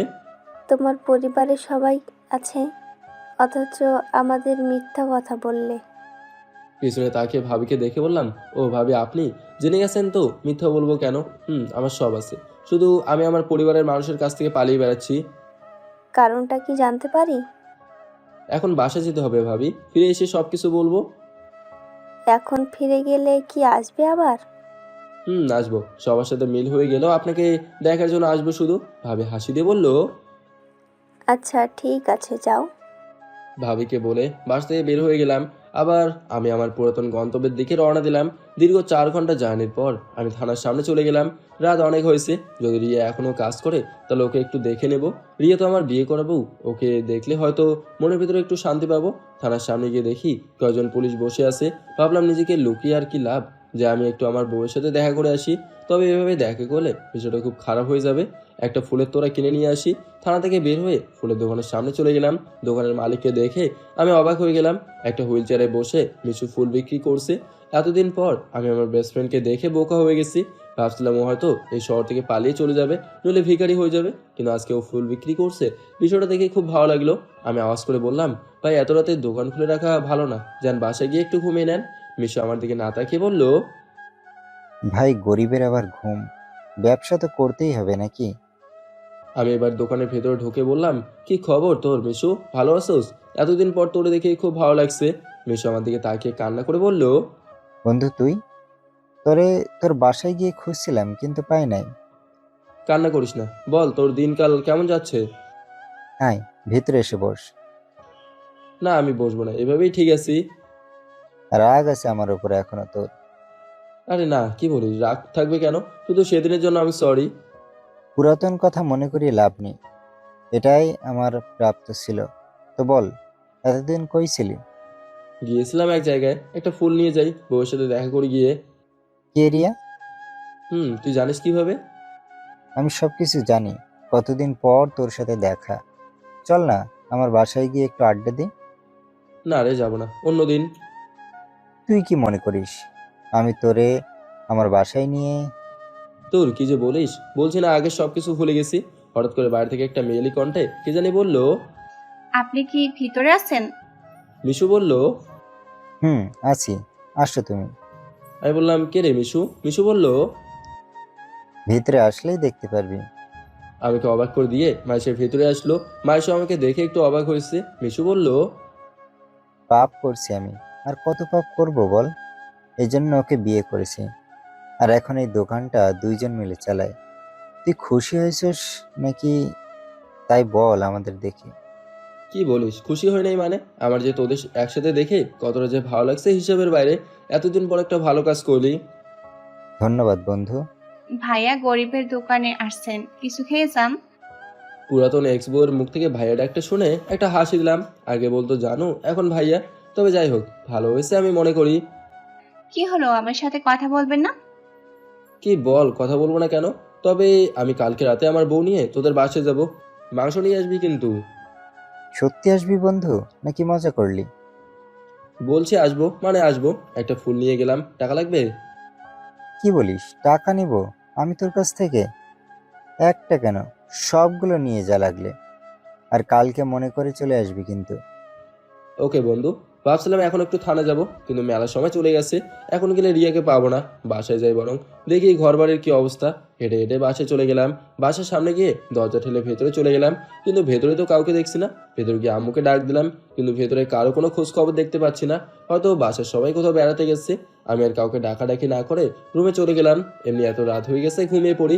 রুমে গিয়ে দেখলাম আমার রুমটা সেই আগের মতোই পরিষ্কার পরিপাটি আছে। এটা আমি শিওর আমার বোনের কাজ। ব্যাগটা নিচে রেখে বিছানায় শুয়ে গেলাম। অল্প কিছুক্ষণের ভেতরেই আমি ঘুমিয়ে গেলাম। ঘুম ভাঙলো ভূমিকম্পের আওয়াজে। মনে হচ্ছে যেন আমাকে বিছানা থেকে কেউ তুলে নিয়ে যাচ্ছে। লাফ দিয়ে বিছানা থেকে উঠে দাঁড়ালাম, কিন্তু ভূমিকম্প এখানে হচ্ছে না, ভূমিকম্প হচ্ছে বাইরে। দরজা ভেঙে ভেতরে চলে আসবে সবাই, এমনভাবে আমাকে ডাকাডাকি করছে। আমি দরজা খুলে দিতেই আম্মু আমাকে জোরে ধরে কি কান্না, শুধু প্রশ্ন করছে আমি এতদিন কইছিলাম, বাবা মাকেও একটা কল দিলাম না কেন, আর এখন এসেছি ইত্যাদি। আম্মুকে থামি বললাম আসছিলাম রাতে, কিন্তু তোমাদের কাউকে ডেকেও পেলাম না। এখন ছাড়ো আমাকে, একটু ফ্রেশ হয়ে নেই, পরে তোমাকে সবকিছু বলছি আম্মু। আচ্ছা যা, ফ্রেশ হয়ে তাড়াতাড়ি আয়, আমি নাস্তা তৈরি করছি। আম্মু যেতেই একা আমাকে দেখে বলল, পালিয়ে যাওয়ার কোনো ছেলে না তুই। আমি জানি পরিবার বউ রেখে কেউ এতদিন কিভাবে পালিয়ে থাকতে পারে। কিছু একটা তো হয়েছিল, আমি নিশ্চিত। কিছু হয় নাই, আর হলেও তোরে বলতে হবে না। এখন যত বিরক্ত করিস না। ফিরে আসছি এতে কি খুশি হস নাই, নাকি আবার চলে যাবো? এভাবে বলবি না ভাইয়া, তুই ছাড়া আমাদের কে আছে বল? একার মাথায় হাত দিয়ে বললাম, আর যাব না, আমি আগে ফ্রেশ হয়ে আসি, পরে তোরে সব কিছু বলবো। আমি শুধু ওয়াশরুমে চলে গেলাম। ফ্রেশ হয়ে রুম থেকে বের হয়ে টেবিলে চলে গেলাম। সবার সাথে নাস্তা শেষ করার পর আম্মু শুধু বলল, বাবা, রিয়া কি তোরে কিছু বলছিল যে এভাবে পালিয়ে চলে গেলি? আরে না, ও আর আমার কি করবে। আমি পালিয়ে যাওয়ার পর রিয়া আবার তোমাদের সাথে। রিয়া আসছিল তরে খুঁজতে, কিন্তু তরে না পেয়ে চুপচাপ চলে গেল, কিছু বলে নাই আমারে। কিন্তু রিয়া একটা কাজ করতো মাঝে মাঝে, তরে খুঁজতে আমাদের বাসায় আসলে আমাকে আর তোর বাবাকে সালাম করতো, কিন্তু কোনো কথা বলতো না আমাদের সাথে। আম্মুর কথা শুনে একটু ভালো লাগলো। আমি যদি রিয়ার সাথে এতদিন ওর কাছে থাকতাম, তাহলে রিয়া এতদিনে আমার জন্য পাগল হয়ে যেত। ভাইয়া, তুই এতদিন কোথায় ছিলি তাই বল। আমি বাবার দিকে তাকিয়ে ভয় পেয়ে গেলাম। যদি এইসব কথা বাবার সামনে বলি, আমি তাহলে আমার অবস্থা শেষ করে দেবে। কিরে বাবা, বল কিছু। আম্মু, আমি খুব একটা খারাপ কাজ করে ফেলছি, যে পাপের কোনো মাপ নাই। আম্মু আমার মাথায় হাত দিয়ে বলল, কি হয়েছে, শুধু এইটাই বল। আম্মু তুমি তো জানো ইভার সাথে আমার বিয়ে হবার কথা ছিল, কিন্তু বিয়ে হলো ওর বড় বোনের সাথে। এই জন্য আমি সেদিন রাতে রাগ করে এবার রুমে ঢুকে ওর সাথে সবকিছু করেছিলাম। আর এই জন্য মূলত পালিয়ে গিয়েছিলাম। রোদের কাছ থেকে জানতে পারি ইভা নাকি 3 মাসের প্রেগনেন্ট। খুব বড় একটা ভুল করে ফেলছে আম্মু আমি। পরে তো আমার এখন ছেলে বলতেও লজ্জা করছে। তুই এতটা নষ্ট কোন দিন থেকে হয়ে গেলি? রিয়ার কথা না হয় বাদে দিলাম, ইভা পিচ্ছি একটা মেয়ে, এত কিছু বুঝে না। মানলাম ও তরে অপমান করে, ভুল করেছে, তাই বলে তুই এই মেয়ের সাথে বাজে কাজে জড়িয়ে পড়বি? আম্মু এই কথা বলতেই বাবা লাঠি দিয়ে আমাকে মারতে লাগলো। আম্মু বাবাকে কোনো মতে আটকে বলল, বাদ দাও তো, ভুল করে ফেলেছে, আর কি আর করার, ছেলেটা তো আমাদের নাকি। মারলে এখন আবার পালিয়ে চলে যাবে, ছোট মানুষ এত কিছু বোঝে না। বাবা মাথা ঠান্ডা করে চুপ করে গিয়ে সোফায় বসলো। আম্মু আমার পাশে এসে বলল, আমি সব সময় বলি আমার ছেলে খুবই ভালো, আর সেই তুই নাকি। এভাবে বলবে না আম্মু, আমি খুব বাজে একটা কাজ করে ফেলছি। আমি এতদিন এত কিছু বুঝতে পারি নাই, ভাবি নাই এবার প্রেগনেন্ট হয়ে যাবে। রাগের মাথায় এমন করছিলাম। জি জি ভাইয়া, তুই এতটা খারাপ কোন দিন থেকে হলি? তোরে এখন নিজের ভাই বলতে লজ্জা করছে। ইভার নতুন বিয়ে হয়েছে, এখন যদি ওর সংসার ভেঙে যায় তাহলে তো দোষী হবি তুই। চুপ কর একা, বড় ভাইকে এভাবে বলতে নেই তো। বাবা, এখন তুই কি করতে চাস? আম্মু ভুল তো আমি করছি, তুমি এবার পেটের বাচ্চা তো আর ভুল করে নাই। যদি ইবাকে বলে মানে নিতে পারি, বলবো আমার বাচ্চাটা আমার কাছে দিয়েও চলে যেতে। মানবে বাবা? বলে দেখি আম্মু। আচ্ছা ঠিক আছে, যা ওকে আমাদের বাসায় নিয়ে আয়, বলে দেখবো নে। যদি রাজি থাকে রিয়া আর রিয়া আমার সাথে সংসার করবে, রাজি আছে, ওকে খুব তাড়াতাড়ি নিয়ে আসবো। ইভাকে না বলে মানিয়ে নিলাম, কিন্তু রিয়া আম্মু রিয়ার বিষয়টা আমি দেখবো। লজ্জা করে না বাবা মায়ের সামনে এসব কথা বলতে? এক পরিবার, দুইটা মেয়ের জীবন নষ্ট হতে যাচ্ছে তোর জন্য। জবাব দিতে পারবি কিছু? বাবার কথা শুনে আমি মাথা নিচু করে দিলাম। আমার মুখ দিয়ে এখন কোনো কথা বের হচ্ছে না। আম্মু আমার মাথায় হাত দিয়ে বলল, যা ইভাকে বাসায় নিয়ে আয়, বলে দেখি কি বলে ও। আম্মুর কথা মতো আমি বাসা থেকে বের হলাম। আমি জানি সবাই আমার পাশে না থাকলেও আম্মু সবসময় আমার পাশে থাকবে। মায়ের মন না। এবারকে এখন কিভাবে আমাদের বাসায় আনি এটাই চিন্তা করছি। পেয়েছি আইডিয়া। দেখি এটা যদি কাজে লাগাতে পারি। আমি রাস্তার পাশে দাঁড়িয়ে আছি। এবার তো এই সময় এখান দিয়ে হাসপাতালে যায়। অনেকক্ষণ দাঁড়িয়ে থাকার পর এবারকে দেখলাম এইদিকে আসতে। মুখের উপর একটা মাস্ক লাগিয়ে নিলাম, যাতে আমাকে দেখলেও এবার চিনতে না পারে। রোদ্রের কথা ঠিক মনে হচ্ছে। দূর থেকে এবার পেটটা একটু বড় বড় লাগছে। এবার আগে থেকে একটু মোটা হয়েছে। এবার আমার কাছাকাছি আসতেই আমি কণ্ঠটা মোটা করে বললাম, ম্যাডাম আমাদের বাসায় একটু যাবেন? আমার বোনের অবস্থা খুব সিরিয়াস। প্লিজ ম্যাডাম চলেন না একটু আমাদের বাসায়। এবার আমার দিকে একটু ভালো করে তাকিয়ে বলল, আচ্ছা ঠিক আছে, চলেন দেখি আপনার বোনকে। আমার আবার তাড়াতাড়ি হাসপাতালে যেতে হবে। আমি সামনে হাঁটছি আর এবার আমার পেছনে পেছনে আসছে। আমাদের বাসার সামনে আসতেই এবার দাঁড়িয়ে গেল। এবার একটু হলেও বুঝে গেছে যে এটা কার বাসা। আমি পেছনে তাকিয়ে বললাম, প্লিজ ম্যাডাম ভেতরে চলেন, আমার বোন নইলে বাঁচবে না। আমার কথা মতো এবার বাসার ভেতরে আসলো। আমি দরজা বন্ধ করতে এবার বলল, কই, কাউকে তো দেখতে পাচ্ছি না এখানে। আমি আগে থেকেই আম্মুকে বলছি আমাকে আর ইভাকে যেন একটু সময় একা ছেড়ে দেয়। আমি মুখের মাস্ক খুলে বললাম, ভালো আছেন ইভা ম্যাডাম? ইভা আমাকে দেখে জোরে একটা শ্বাস নিল। পাশে পড়ে থাকা লাঠিটা হাতে নিয়ে আমাকে মারছে আর কান্না করে বলছে, তোর জন্য আমার জীবন থেকে সকল শান্তি চলে গেল। এখন আবার কি করতি এলি আমার সাথে? নে, তোরে কাপড় খুলে দিচ্ছি। আবার একই কাজ করতে এলি তো আমার সাথে, নে খুলে দিলাম। ইভাকে আটকে দিয়ে বললাম, প্লিজ এমন করো না, আমি ভুল করে ফেলছি, আমাকে মাফ করে দাও। এটাকে ভুল বলে? আমার পেটে এখন তোর বাচ্চা, আর আজকে আমি এই বাচ্চাটাকে নষ্ট করতে যাচ্ছি তোর জন্য। আমি আমার স্বামীর সাথে ভালো করে পর্যন্ত সংসার করতে পারলাম না। যদি আমার স্বামী আমাকে সন্দেহ করে আমি কি বলবো? এখন আমার পরিবার আমার উপর টর্চার করে বলে যে এই বাচ্চাটা কার। মুখ বুজে মার খাই, কিন্তু কাউকে কিছু বলতে পারি না। তোর কথা বললে আপু কষ্ট পাবে। আমি তো জানি আমি কতটা কষ্ট নিয়ে বেঁচে আছি। একটু প্রতিশোধ নিতে গিয়ে যে এমন কিছু হয়ে যাবে আমি জানতাম না। আমি সরাসরি এবার পায়ে পড়ে বললাম, আমি বড় ধরনের একটা ভুল করে ফেলছি, যে এই ভুলের কোনো ক্ষমা নাই। প্লিজ আমাকে মাফ করে দাও। শুধু তোমার কাছে মাফ চাওয়ার জন্য আমি আবার ফিরে আসছি। প্লিজ ইভা, প্লিজ দুলাভাই মনে করে মাফ করে দাও। আমার পা ছাড়, আমাকে হাসপাতালে যেতে হবে। তার আগে বলো আমাকে মাফ করে দিয়েছো? ইভা আমার চুল ধরে টেনে তুলে গালে একাধারে চড় দিতে দিতে বলল, তোরে এখন মেরে ফেলতে ইচ্ছে করছে আমার। আম্মু উপর থেকে নামতে নামতে বলল, মারতে পারবে ইভা ওকে? যদি মারতে পারো তাহলে মেরে ফেলো। এই বাসায় আসার পর তোমার কথা শুনে আমি ওকে মারছি, ওর বাবা মারছে। একটা ভুল করার কারণে আজকে সবাই ওকে মারছে, তবে ও তো ভুল করে ফেলেছে। তুমি তোমার সেফটি। ইভা মাথা নিচু করে বলল, তখন আমি একটা ঘোরের মাঝে ছিলাম, কি করব এটা ভাবতে পারি নাই। আর পরে আম্মু ইভাকে সোফায় বসে বলল, আমার ছেলে আর কখনোই তোমাকে বিরক্ত করবে না। তুমি সুন্দরভাবে গুছিয়ে সংসার করো। ও তো ভুল করেছে, কিন্তু যেহেতু তোমার পেটে অসন্তান, এটা নষ্ট করলে ও নিজেকে মানতে পারবে না। আমার ছেলের কপাল খুব খারাপ। প্রথম বউ ওকে ধোঁকা দিল। তোমার বোন তো আর আমার ছেলেকে মেনে নিবে না। একা একা বেঁচে থাকা খুবই কঠিন। দরকার পড়লে আমাদের বাসায় থাকবে, খাবে। তবে মা, বাচ্চাটাকে নষ্ট করো না। ও আমাদের রক্তে। প্লিজ মা, তোমার কাছে আমি অনুরোধ করে বলছি। আমার স্বামী যদি এসব জানতে পারে তো? তোমার হাজবেন্ড দেশে কবে আসবে? আরও 1 বছর পর। তাহলে তো হলোই। আমরা তোমার সব কিছু লুকিয়ে রাখবো। তোমার পরিবারের সবাইকে আমি হাত পা ধরে মানিয়ে নিব। শুধু তুমি না করো না মা। আমার ছেলে হয়তো কখনোই এখানে আসতো না, শুধু তোমার কথা শুনে এখানে আসছে। প্লিজ মা, আমি তোমার কাছে রিকোয়েস্ট করছি।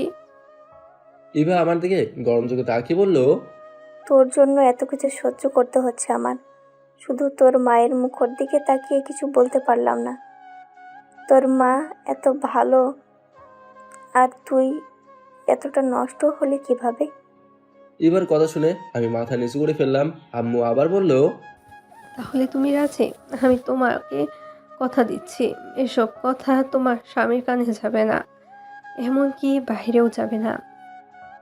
ভেবেছিলাম আজকে সব কিছু শেষ করে দিব, কিন্তু আপনার কথা তো আর অমান্য করা যায় না। মুরব্বী মানুষ আপনি। ঠিক আছে, আমি মেনে নিলাম জান। আর তুই বসে না থেকে আব্বুর কাছে যা, গিয়ে ওকে পটাতে পারিস কিনা দেখ। আমি এখন গেলাম আন্টি। আচ্ছা ঠিক আছে, সাবধানে যাও মা। এখন কিন্তু তোমার পেটে আমার নাতি আছে, আর তুই দাঁড়িয়ে দাঁড়িয়ে কি দেখছিস? যা ওকে এগিয়ে দিয়ে আয়। আমি এবার ব্যাগ হাতে নিয়ে বললাম, চলেন ম্যাডাম। বাস থেকে বের হতে ইভা বলল, নামাজ পড়ে আল্লাহর কাছে দোয়া চা, দেখ মাপ পাস কিনা। আমি না হয় মাফ করে দিলাম, তবে এই রকম আর কারো সাথে করিস না। এবার হাত ধরে কান্না করে বললাম, আমি এখন আমার ভুল বুঝতে পারছি, আর কখনো এমন কিছু করব না। তোমাকে অনেক অনেক ধন্যবাদ। আমার খবর তোরে কে বলেছে? রৌদ্র বলছে। ওর মুখটা বন্ধ করে রাখিস। যদি আমার স্বামী কিছু জানতে পারে না, তাহলে তোর জ্যান্ত জবাই করবো কিন্তু। কেউ কিছু জানতে পারবে না, আমি আপনাকে কথা দিলাম। শোন, আমি কি বলি, বলো। আপুকে মানাতে পারবি? পারবো। দরকার হলে ওর কাছ থেকে মার খাবো, তাও মানিয়ে নেবো। একদিনে আপু তোর উপর যে আকৃষ্ট হয়েছে, আমি জানি তুই পারবি। গাড়ি রেখে দেবো কি? না লাগবে না, আমি একা যেতে পারবো। বাচ্চা জন্ম নেওয়ার পর যেন আমার সামনে তোরে না দেখি। জি, আসবো না। এভাবে কথা বলিস কেন? ভুল করছে আমি তো কি বলবো। আমি এতই বোকা যে কিনা একটা মেয়েকে। এবার আমার হাত থেকে ব্যাগটা নিয়ে বললো, কান্না করিস না, নিজের ভুল বুঝতে পারলে এতেই হয়েছে। তবে একদিন আমার মন চেয়েছিল, তোরে যদি একদিন সামনে পাই তাহলে জ্যান্ত কবর দিব। এ দেখ, তোর জন্য পকেটে এখনো একটা পিস্তল নিয়ে ঘুরি। গুলি করে দেন তাহলে আমাকে। তুই আমার দুলা ভাই, তোরে আমি গুলি করবো কিভাবে? আপুর সাথে দেখা করছোস? না, এখনো যায় নাই। চুল দাড়ি কেটে গিয়ে আপুর সাথে দেখা কর যা। ওকে, যাবো। এবার রিক্সা রেখে রিক্সা উঠে বললো, আসার সময় চেক আপ করে আসবে নি, দেখি তোর কপালে কি আছে। দাঁড়ান একটু। এবার রিক্সা থামিয়ে বললো, বল। আমি এবার হাতে কিছু টাকা দিয়ে বললাম, এগুলো রাখেন, চেক আপ করার টাকা। আমার বাচ্চার দায়িত্ব আমার নিতে হবে। লাগবে না, রাখ তুই। লাগবে না বললে হবে? এখন হাসপাতালে যান। এবার সে আর কিছু না বলে বাসার ভিতরে চলে গেলাম। ভিতরে গিয়ে আম্মুকে জোরে ধরে বললাম, অনেক অনেক ধন্যবাদ তোমাকে আম্মু। তুমি না থাকলে এবারকে মানানো কঠিন হয়ে যেত। আমি তোর মা, আমি তো তোর জন্য খারাপ চাইতে পারি না। এখন ইভার পরিবারের সবাই। তুমি যেই পর্যন্ত করছো এটাই অনেক, বাকিটা আমি সামলে নেব। রিয়ার সাথে দেখা করেছিলি? না আম্মু, যাবো। ভাইয়া, বাচ্চা কি ছেলে হবে নাকি মেয়ে হবে?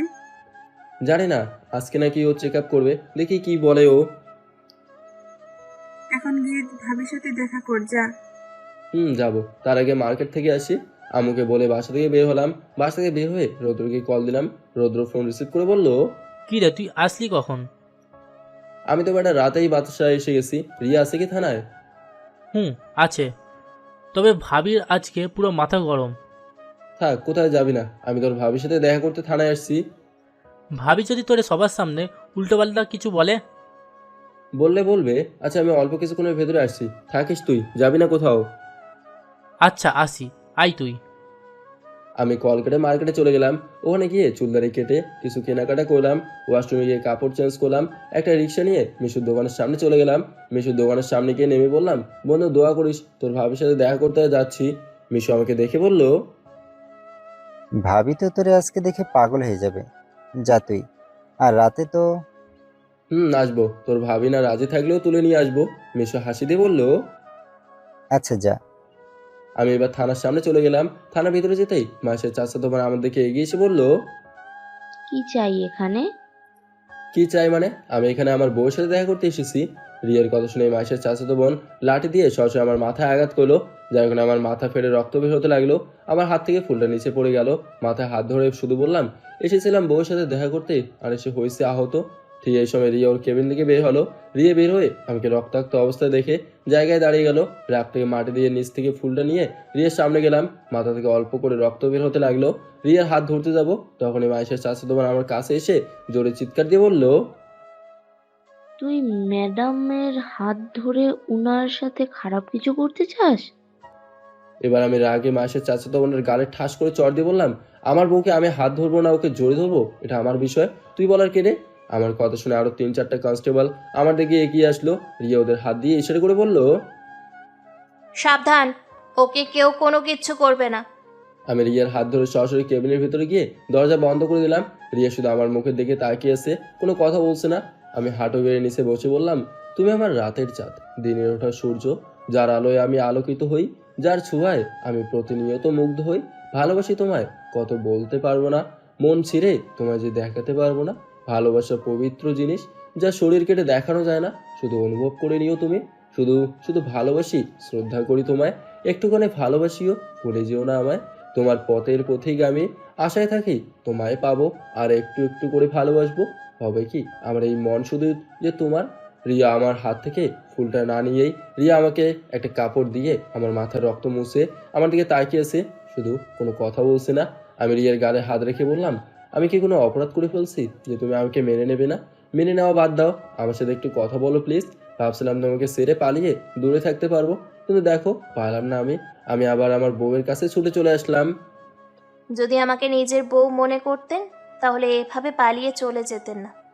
আমি ভুল করে ফেলেছি রিয়া। রিয়া আমার হাত সরিয়ে বলল, চলে যা তুই এখান থেকে, আমি তোরে আমার চোখের সামনেও দেখতে চাই না। আমি একা আছি, একাই ভালো আছি, আমাকে একা বাঁচতে দে। আমি চলে গেলে তুমি থাকতে পারবে? থাকতে পারবো মানে কি রে? আমি কি আগে একা ছিলাম না? আগে আমি একা, এখনো আমি একা।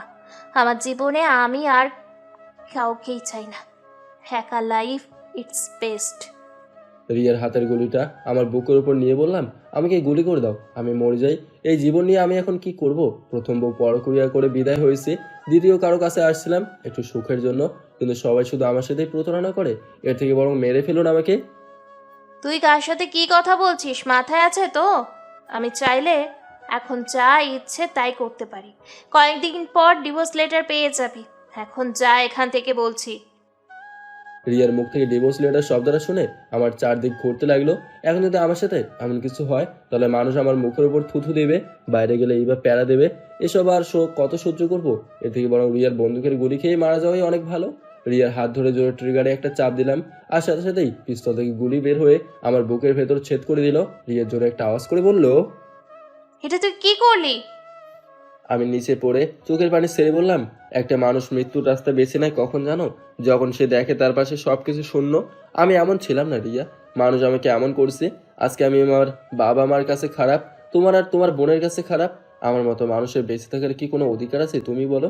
ভাবছিলাম তোমাকে নিয়ে নতুনভাবে সংসার করব, কিন্তু তুমিও মুখ ফিরিয়ে নিলে। দোয়া করি শান্তিতে বেঁচে থাকো। দরজা ঠেলে কয়েকজন কনস্টেবল ভেতরে এসে গেল। রিয়ার হাতে পিস্তল দেখে রৌদ্র বলল, এটা কি করলেন ম্যাডাম? নিজের স্বামীকে নিজের হাতেই মেরে ফেললেন। পুরুষ ছাড়া এই পৃথিবীতে একটা মেয়ের কোনো দাম নাই, আর আজকে আপনি এই রাগ আর অহংকারের কারণে ওনাকে মেরে ফেললেন। এই থানায় সিসিটিভি ক্যামেরা আছে, আপনি কি বাঁচতে পারবেন? আমি রৌদ্রের কথা শুনে কোনো মতে বললাম, আমি নিজের ইচ্ছে মতো মরতে এখানে আসছি, কারো কোনো দোষ নাই এখানে। তোরা এখান থেকে যা, আমাকে একটু একা থাকতে দে। রৌদ্র আমাকে কোলে নিয়ে থানা থেকে বের হতে হতে বলছে, তোর কিছু হবে না বন্ধু, চিন্তা করিস না। আমি হাসতে হাসতে চোখ বন্ধ করে বললাম, মৃত্যু আমার খুব নিকটবর্তী এসে গেছে, তবে চেয়েছিলাম বাঁচতে, কিন্তু পারলাম না। ধীরে ধীরে আমার শক্তি হারিয়ে যেতে লাগলো। হঠাৎ করে আমার সামনের সব কিছু অন্ধকার হয়ে গেল। পরে আমার আর কিছু মনে নাই। যখন আমার জ্ঞান ফিরল, তখন ঠাস করে আমার গালে একটা চড় পড়লো। আমি চোখ খুলে শুধু বললাম, আমি জানতাম ইভা, তুই ছাড়া আমাকে কেউ সুস্থ করতে পারবে না। বাঁচালি কেন আমাকে? ইভা আশেপাশে একবার তাকিয়ে বলল, চুপ, কোনো কথা বলবি না। আমার সাথে যদি জোর করে এত কিছু করতে পারিস, তাহলে আপুর সাথে এত কিছু করতে পারলি না? মেনে নিলে জোর করে ওকে তুলে নিয়ে যাবি, এটা কি তোরে বলে দিতে হবে? আর আমার উপর সব কিছু ফেলে তুই মরতে চাস? তুই মরলে তোর মেয়ের খবর কে নেবে? আমি আমি তো তোর বাচ্চা লালন পালন করব না। তুই তো জানিস আমার একটা সংসার আছে। এবার কথা শুনে মনের ভিতর একটু খুশি চলে আসলো। হাসি দিয়ে বললাম, যদি এমন একটা খুশির খবর আমার বউ রিয়া আমাকে দিতে পারতো, তাহলে আজকে আমার থেকে কেউ বেশি খুশি হতো না। আমি এতটা খারাপ যে কিনা তোর সাথে জোর করে। কান্না করিস না, কান্না করে কি হবে? তবে এমন কিছু আর কখনো করিস না। আমি যদি আমার স্বামী রেখে তোর জন্য এতটা কষ্ট করতে পারি, তাহলে তুই? সরি ইভা, আমাকে মাফ করে দে, আমি আর কখনো এমন করব না। শোন, আমি কি বলি, আপু যদি তোর সাথে কথা না বলে, তুইও বলবি না। আমি অন্য কাউকে। জীবনে বোধ হয়েছে আর কাউকে দরকার নেই।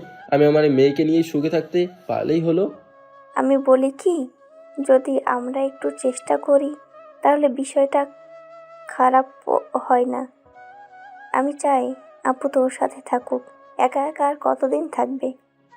দরজার বাইরে থেকে রৌদ্র বলল, আমাদের ম্যাডাম এসছে দেখা করার জন্য, ভিতরে কি আসতে পারেন?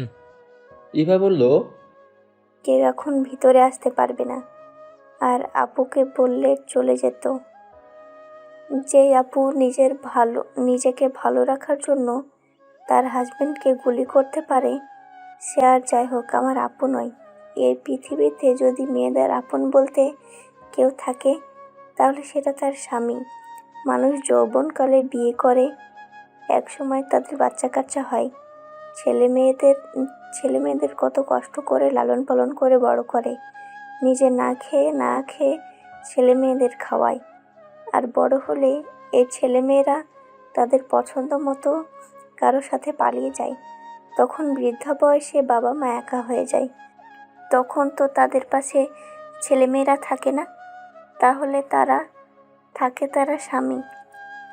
তাহলে কিসের আমরা বোন? হ্যাঁ, যে কিনা নিজের স্বামীকে অপমান করে। আমি আগে রেগেছিলাম, তেমাগি ছিলাম। এখন তো সব কিছু আমি বুঝতে পেরেছি। রাগ মানুষকে ধ্বংস করে। প্লিজ ইভা, ওকে আর কিছু বলিস না। কেন তোর কষ্ট হয়? এখন তো বুঝবে কষ্ট কি জিনিস। আমি যেভাবে বলবো তুই সেভাবেই কাজ করবি। আমার চেনা জানা একজন নার্স আছে, ওকে আমি সব কিছু বুঝিয়ে দেব। তুই কি করতে চাস ভালো করে বল তো। সময় হলে বুঝবেন দুলা ভাই। এখন বলেন, ভালো লাগছে? একটু একটু ভালো লাগছে। আমার বাবা মা। না, কাউকে বলা হয় নাই। যদি চিন্তা করে এই জন্য বলবো কি বল? না থাক, বলার দরকার নেই। তবে আমি আমার বেস্ট ফ্রেন্ডকে কথা দিয়েছিলাম তোর বোনকে নিয়ে আমার বেস্ট ফ্রেন্ডের বাসায় দাওয়াত খেতে যাব, তার হলো না। এই আহত শরীর নিয়ে কোথাও যাওয়া দরকার নেই। রিয়া দরজা ঠেলে ভেতরে ঢুকে বলল, এভা, এখন ওর কি অবস্থা? ঠিক আছে তো? তোরে কে বলেছে ওর খবর নিতে? ও তোর কি হয়? তোর তোর কিছুই হয় না। তবে আমার শুধু দুলা ভয় হয়। ভুল তো আমি করে ফেলেছি ওকে বিয়ে না করে। যেদিন ভুলবশত ওর সাথে আমার কোনো বিয়ে হলো না। ইভা, এবার কিন্তু বেশি হয়ে যাচ্ছে। মারবি আমাকে?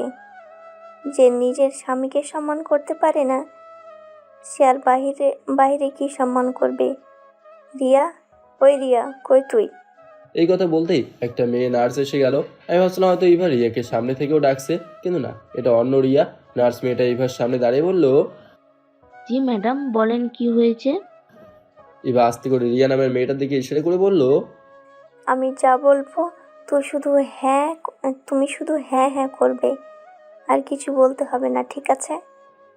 এই পর্যন্ত হাতে ইশারা করে বলে। ইভা আমার বলল, ওই যে পুলিশের পোশাকে যে মেয়েটাকে দেখছো, ও আমার বড় বোন। কিন্তু বেডে শুয়ে থাকা ছেলেটা আমার প্রেমে পড়ে আমাকে বিয়ে করতে চেয়েছিল, তবে জোর করে ওকে আমার এই বড় বোনের সাথে বিয়ে দিয়ে দেয়।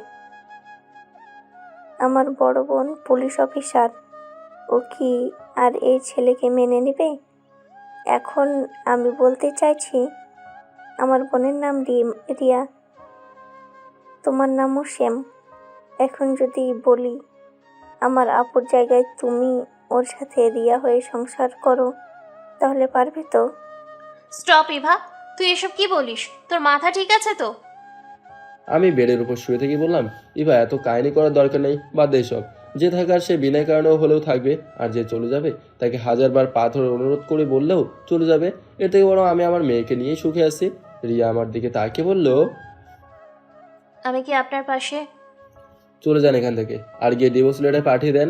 আপনি না একা থাকতে চান, যান, আমি আপনাকে মুক্ত করে দিলাম। রিয়া আবার চুপটি করে আমার দিকে তাকিয়ে আছে। আমি বুঝতে পারছি রিয়া কিছু বলতে চাইছে, কিন্তু এখানে এত মানুষ থাকার কারণে হয়তো বলতে পারছে না। এর মাঝে রৌদ্র এসে বলল, ম্যাডাম, রাস্তার পাশে একটা লাশ পাওয়া গেছে, আপনাকে এখনই তাড়াতাড়ি যেতে হবে। হায় রে বোকা বোন আমার, স্বামীর কদর বুঝলি না, এখন তো আর বুঝলি না, বুঝবি ঠিকই। কাল যখন দেখবি তোর সামনে তোর তোর কাছের মানুষকে কেড়ে নিয়ে যাচ্ছে। আমি একটু ওর সাথে কথা বলতে চাই। এবার তুই প্লিজ এখান থেকে বের হ। আমি বেডে শুয়ে থেকে বললাম, আমার সাথে কথা বলে কি আর মায়া লাগাতে চান? তখন তো বললেন আমাকে দরকার নাই, একাই থাকতে পারবেন, যান, আপনাকে আমি মুক্ত করে দিলাম। যদি একা থাকতে পারেন যান, গিয়ে একা থাকেন, আমি না করব না। বুঝবেন একদিন। রিয়ার কিছু না বলে দরজা দিয়ে চুপচাপ বের হয়ে চলে গেল। এবার আমার কাছে এসে বলল, দুলা ভাই, কাজ হয়ে গেছে। আপুর তো দেখি লক্ষণ ভালো, খুব তাড়াতাড়ি আপনার কাছে ফিরে আসবে। মিষ্টি কই মিয়া? ইভা মজা করিস না, এখন এসব ভালো লাগছে না। গেছিলেন তো মরতে, যদি কিছু হয়ে যেত তাহলে আপনার মেয়ের। ইভা আমি তোমাকে একটু অহংকারী মেয়ে ভাবছিলাম, কিন্তু তোমার মতো কোনো ভালো মেয়েই নাই আমি মনে করি। একদিকে স্বামী, আরেকদিকে আমার বাচ্চা। তোমার এই ঋণ আমি কিভাবে পূরণ করব? আমি তোমার কাছে। আমার কোনো বড় ভাই নেই, বড় ভাই হলে কি এতটুকু করতাম না? বড় ভাই বলে আর লজ্জা দিও না, যেই পাপ করেছি না জানি। দুলা ভাই, অতিথি মনে রেখে লাভ আছে বলেন? সামনে কি হয় না হয় তা দেখেন। তবে আপনার কাছে আমার অনুরোধ, আপনি আমার আব্বুকে যেভাবেই হোক ফিরিয়ে নেন। আপনার সাথে আমি আমার বড় বোনকে দেখতে চাই, ও আমাদের জন্য অনেক কষ্ট করেছে। এখন আমরা ওকে একটু সুখে দেখতে চাই। প্লিজ দুলা ভাই, আপুকে আপনি যে করেই হোক মানিয়ে নেন। আমি যতটা পারি চেষ্টা করবো ইভা, তোমার বোনকে মানিয়ে নিতে। আজকে আমাকে গুলি খেতে হয়েছে, আর একটু থাকলে তো। মিথ্যে কথা বলবেন না দুলা ভাই, এখানে আপুর কোনো দোষ নেই। আপনি তো নিজের ইচ্ছায় গুলি করলেন। ইভা আমাকে একটু ধরে বাসায় দিয়ে আসো, এখানে থাকতে আমার একটুও ভালো লাগছে না। চলেন, আমি আপনাকে বাসায় রেখে আসছি। এবার হাত ধরে বেড থেকে উঠে হাসপাতাল থেকে বের হলাম। হাসপাতালের বাইরে দেখলাম এক কোনায় মাইশা রৌদ্র দাঁড়িয়ে আছে। মাইশা মিশুর হুইল চেয়ার টেনে আমার সামনে এসে বলল, বিশ্বাস করেন ভাইয়া, আমার এখন আমার পরিবারের সাথে কোনো সম্পর্ক নেই। যখন শুনলাম আমার চাচাতো বোন আপনাকে গুলি করেছে, তখন বিষয়টা আমার কাছে খুব খারাপ লাগলো। বলতে পারেন আমি। মাইশা থাক এই কথা, আমি জানি এখানে তোমার কোনো হাত নেই, বাদ দাও এই কথা। বন্ধু, রাতে আমরা তোর জন্য সেই লেভেলের আয়োজন করছিলাম, কিন্তু আগে আমি একটু সুস্থ হয়ে নেই বন্ধু, যার আশা করেছিলাম তাকে নিয়ে হয়তো যেতে পারবো না। আমি আমার মেয়েকে নিয়ে তোদের বাসায় যাব। যা। কি মামা, তুই এই সুখবরটা আমাদের থেকে লুকানো হলো কেন? কাজটা কিন্তু তুই মোটেও ঠিক করিস নাই। এবার জোরে আমার পেটে চিমটি দিয়ে বলল, এসব ফালতু কথা রাখেন, চলেন বাসায় যাই। ওকে তো চিনলাম না। আমার শালিকা, তুই চিনবি না? আচ্ছা মামা, তাহলে এখন বাসায় গেলাম। আমি খুব খুশি হয়েছি যে তোরা আমাকে দেখতে এখান পর্যন্ত চলে এলি। তুই আমার বেস্ট ফ্রেন্ড, তোরে দেখতে আসবে না তো কাকে দেখতে আসবো? মামা তাহলে গেলাম আমি, পরে কথা হবে। আচ্ছা ঠিক আছে, যা। ভালো মন্দ কিন্তু আমাদের জানাবি। রিক্সায় উঠে ইবা বলল, কিরে, এই মেয়ে কি তোর এক্স বউ ছিল? আমার শালি হয়ে তুই করে বলিস? দুলাভাইয়ের কি কোনো মান সম্মান নাই নাকি?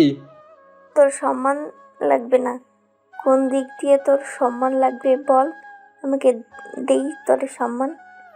থাক বোন, আমাদের আর কিছু বলতে হবো না। রিক্সা একটু সামনে যেতেই দেখলাম কতগুলো মানুষ ভিড় করে রাস্তা আটকে দাঁড়িয়ে আছে। যাওয়ার মতো কোনো রাস্তা না পেয়ে রিক্সা থেকে নামলাম। কোনো মতে ভিড় ঠেলে ভেতর ঢুকে দেখলাম 3টা ছেলেরিয়ার দিকে পিস্তল তাক করে দাঁড়িয়ে আছে। অন্য সব কনস্টেবল ভয়ে পিস্তল নিচে নামিয়ে হাঁটু গেড়ে নিচে বসে আছে। এমন এক পরিস্থিতি দেখে নিজের কাছে বিষয়টা খুব খারাপ লাগলো। যে না আমার বউয়ের কিছু হয়ে যাচ্ছে, সে না আমি বা কেন দাঁড়িয়ে আছি। এবার তো রেগে আমার হাত ছেড়ে বললো। আজকে আমি ওদের খাইছি। আমি এবার একটা হাত ধরে আটকে বললাম, আরে কি করিস, পাগল হলে তুই? যদি কিছু বলতে যাস তাহলে টুস করে আমার বউকে গুলি করে দেবে। রাগ একটু আমি দেখছি। আমি একটা ছেলেকে ডাক দিয়ে বললাম, কাপুরুষের মতো একটা মেয়ের দিকে পিস্তল তাক না করে ওর স্বামীর সাথে লড়। আর ওর সে হাজবেন্ড, আমি মারতে হলে আমাকে মার। আমি মরে গেলে আমার বউ এমনিই পাগল হয়ে যাবে আমাকে হারিয়ে। ওকে আর তোদের মারতে হবে না। আমার কথা শুনে ছেলেগুলো আমার দিকে ফিরে তাকিয়ে বলল, দেখে তো মনে হচ্ছে তুই নিজেই অসুস্থ। তোরে মারতে কি আমাদের শনি মঙ্গলবার লাগবে নাকি? আমি রিয়াকে হাতে ইশারা করে বললাম, তুই এই সুযোগে পালিয়ে চলে যায়। এবারকে শুধু বললাম, আমার হাত ছেড়ে দূরে দাঁড়া। আমি মরেও যদি যাই তবু আমার কাছে আসবি না। একটা ছেলে এসে আমার চুল ধরে বলল, মাস্তানি করতে এখানে আসলি নাকি নিজের বউকে বাঁচাতে এলি? আমার এই এক জীবনে আমার বউ ছাড়া আমার কে আছে রে? মেরে ফেল আমাকে, আমি না করব না। বিনয়ে ওকে ছেড়ে দে। রিয়া একটু সুযোগ পেয়ে একটা ছেলের পায়ে গুড়ি করে দিল। আর কয়েকজন কনস্টেবল উঠে ছেলেগুলোকে আটকে ধরলো। আমি এবার ইবাকে বললাম, চলো বাসায় যাই, আমার কাজ আমি করছি। ইবা আমার মুখের দিকে তাকিয়ে মন খারাপ করে বলল, আমি মানুষ চিনতে ভুল করেছি আপু। তখন কেন ওর সাথে আমার বিয়ে হলো না? আপু, তুই ঠিকই তোর হাজবেন্ডকে চিনিস নাই, তবে আমি ঠিকই চিনেছি।